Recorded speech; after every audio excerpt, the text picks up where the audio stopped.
Assalamualaikum warahmatullahi wabarakatuh. Selamat pagi anak-anak. Hari ini kita akan belajar prakarya kelas 8 dengan materi pengolahan bahan limbah keras.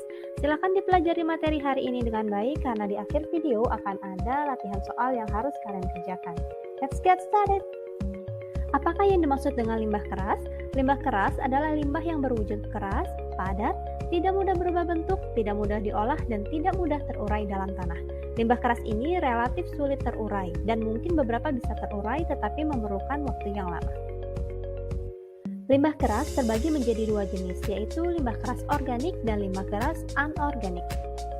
Limbah keras organik adalah limbah yang berasal dari sumber daya alam laut dan daratan yang berupa tumbuhan dan hewan bersifat keras, padat, pejal, solid dan membutuhkan waktu yang cukup lama untuk terurai oleh bakteri di dalam tanah. Limbah jenis ini biasanya berasal dari limbah domestik, yaitu dari sampah rumah tangga.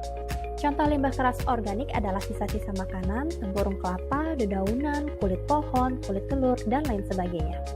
Jenis yang kedua adalah limbah keras anorganik, yaitu limbah yang dihasilkan dari bahan-bahan buatan manusia dan bahan sintetik yang berwujud keras, padat, sangat sulit atau bahkan tidak bisa untuk diuraikan atau tidak bisa membusuk, tidak mudah dihancurkan dengan alat biasa, melainkan harus menggunakan teknologi tertentu seperti pemanasan, pembakaran, dan penghancuran. Limbah keras anorganik ini umumnya berasal dari kegiatan industri dan pertambangan. Contoh limbah keras anorganik adalah sampah plastik, botol plastik, sampah kain, kaleng minuman, dan lain-lain. Pembuatan produk kerajinan di setiap daerah akan berbeda dengan wilayah lainnya. Setiap daerah memiliki ciri khas kerajinan yang menjadi keunggulan daerahnya masing-masing. Hal ini tentu disebabkan oleh sumber daya limbah keras yang berbeda dari masing-masing daerah. Dan berdasarkan daerah asalnya, limbah keras dapat digolongkan menjadi 4 golongan, yaitu daerah pesisir pantai atau laut, daerah pegunungan, daerah pertanian, dan daerah perkotaan. Selanjutnya kita akan membahas tentang prinsip atau konsep pengelolaan limbah yang dikenal dengan 3R atau 5R, yaitu reuse, recycle, recovery, and disposal.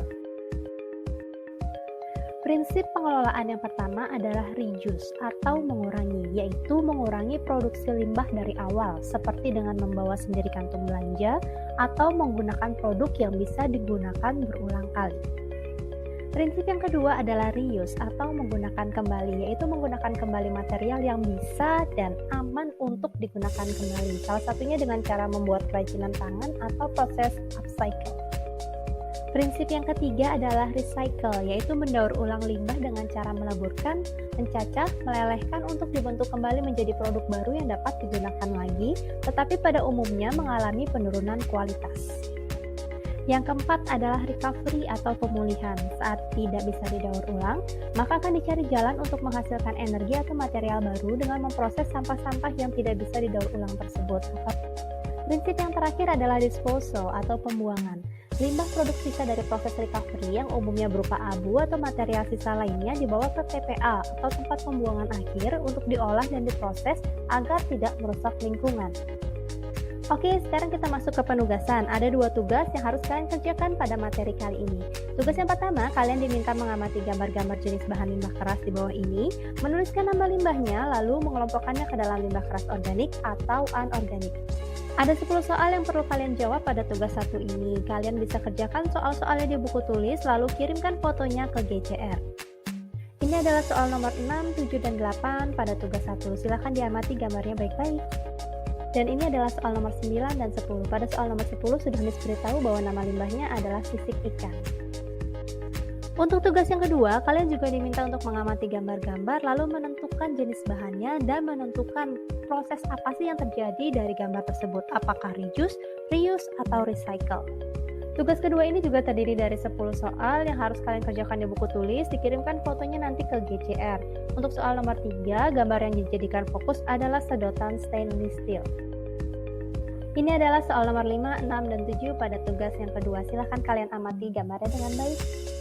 Dan ini adalah 3 soal terakhir dari tugas 2, yaitu soal nomor 8, 9, dan 10. Demikian materi prakarya hari ini. Terima kasih sudah menyimak materi dengan baik dan selamat mengerjakan tugas 1 dan 2. Wassalamualaikum warahmatullahi wabarakatuh. See you!